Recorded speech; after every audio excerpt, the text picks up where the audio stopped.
There's an entire generation that is being left behind by technology, and no one's talking about it. But I'm going to change that. So something happened recently that made me realize there is a huge gap between technology and older people.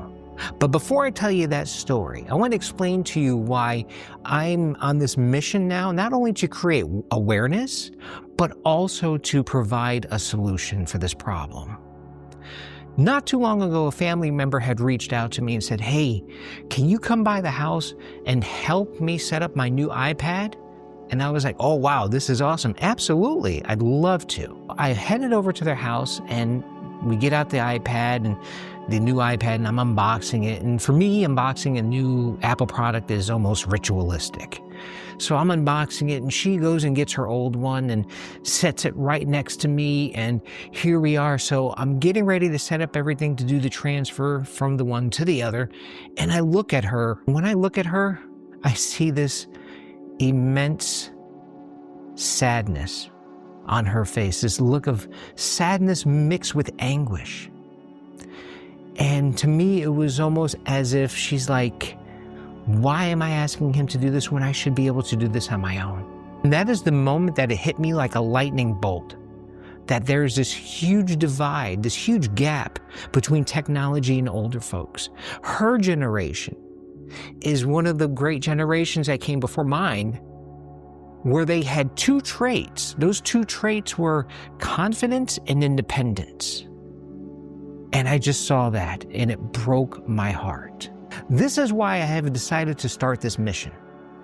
And that is to empower older adults, 55 and over, with being able to be tech literate, to gain back that confidence and that wisdom that they've always had, to gain it now in technology. And one of the things you may ask is, so what do you know? What do you do?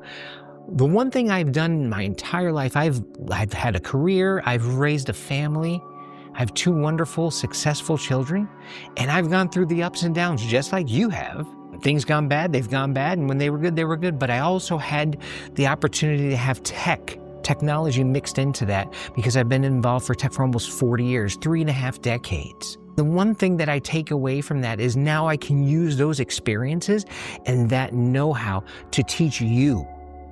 You may feel overwhelmed. You may have anxiety about technology. And we're going to change that.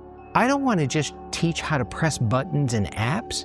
I want to give you back that confidence and that independence that you so deserve. You've conquered mountains throughout your entire life. Some of you have raised families. You've gone through a career and now you may be retired and you survived, right? You've survived, you're thriving now. This is just one more mountain that you have to conquer, and that's fine, it's easy. You've done this before. We can do it again. The problem is that you're not bad at technology. The tech industry failed you and me, the older people. It was our generations that created this digital world that we live in. And now it almost seems as we're being put out to pasture because we don't fit the narrative anymore. The designers, the engineers for technology are 25-year-olds. So the tech is being designed for 25-year-olds by 25-year-olds. And we're being forgotten about. There is an emotional cost to all of this. And one of those emotional costs is, for some of you, some of us, we keep in touch with family that may not live close to us or might even live in another country. We keep in touch with them through our digital devices, whether that may be a text message, a phone call, and most of all, for some of you that may have grandchildren, you want to see them grow. It would be a video call. So being able to have that independence and that confidence to do a FaceTime call on an iPhone or a video call through Zoom anytime you wanted to without having to have help is insurmountable. I don't know about you, but one of the things that I like doing is I love to connect the dots with issues and problems. I like to find correlations between things so one may be able to help the other. And when I started working on this mission of mine, I found that ancient philosophy is actually a great application to this problem with tech for people who are 55 and over. We can use ancient philosophical principles, in particular Stoicism. I don't know if you know about Stoicism or Greek philosophy, but one of the philosophies was Stoicism, and I think it fits perfectly. Because one of the philosophers that I like, the Roman philosophers, was Marcus Aurelius. He was probably one of the greatest Roman emperors that ever lived. He ruled Rome for 19 years, and during his 19-year rule, there were famines, there were wars, there were terrible things that happened. And the one thing that he taught us out of all of that is you have no control over outside events.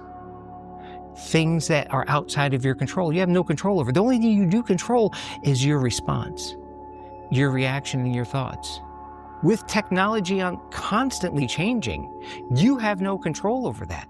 The only thing you can control is your way, your approach to learning it. That is the control you have. I always like to say that ancient wisdom has the solutions for modern challenges. It's nice to look to the past to solve today's problems and even tomorrow's problems. One of the ancient Stoic principles is the obstacle is the way. Now, mind you, think about this. Let's dive into this a little deeper. The obstacle that you run into, you can flip it around and it becomes now your solution to the end. It could be the path that you needed to create using that obstacle to solve your problem. Some obstacles we have to go around, over or under, and that's fine. That's absolutely fine. But we can also use this obstacle as the solution. This channel combines practical skills with timeless principles. And my promise to you, you'll receive clear, jargon-free solutions that respect your intelligence, because you are an intelligent individual. You have life experiences that you bring to the table, unique life experiences, and when we combine all of our assets together, skill sets, experiences, we're unstoppable. We're a very powerful force to be reckoned with. Also, there is no condescension and there are no assumptions, because you know what they say about the word assume. And lastly, there's no rush. To learn a new skill takes time. And it takes practice. So there's no rush here on this channel to, we gotta hurry up and figure this out together. Every video on this channel will solve a real problem that you face. There's no sense in me creating videos to show you how, let's create an AI agent to help you do all these things, when you can barely figure out how to do the settings on your phone, or use the settings on your phone, rather, to get what you need. We're not gonna go way advanced when we need to master the basics and create a good foundation. And lastly, you will become the tech expert in your life. Think about how that feels, the power that you would have to solve your own issues, figure out everything on your own without having to ask somebody, can you help me? Or depend on somebody else and their time to show you how to do something. This is very important. So if you're ready to take control of technology rather than it controlling you, hit that subscribe button. Also, as I stated earlier, I'm on a mission to help those who are 55 and over, and I've created a platform that is coaching and mentoring, and you can check that out and get more information at techforgrownups.com. Now, if you're watching this video and you may not be 55 and over, I bet you know somebody who may be a grandparent or one of your parents or a neighbor or aunt and uncle, someone who would benefit from getting this information to help them master their technological difficulties. Lastly, I would like for you to comment below on what is your biggest tech frustration right now, no matter how big or how small it may be. Even if you think it's small, it's still big to us because you're having an issue with it. I read every comment and answer every question. So make sure that you comment below with what your biggest tech frustration is. And also, I want to thank you for your time today. Thank you for spending your time with me, and I look forward to seeing you in the next one. Talk to you soon.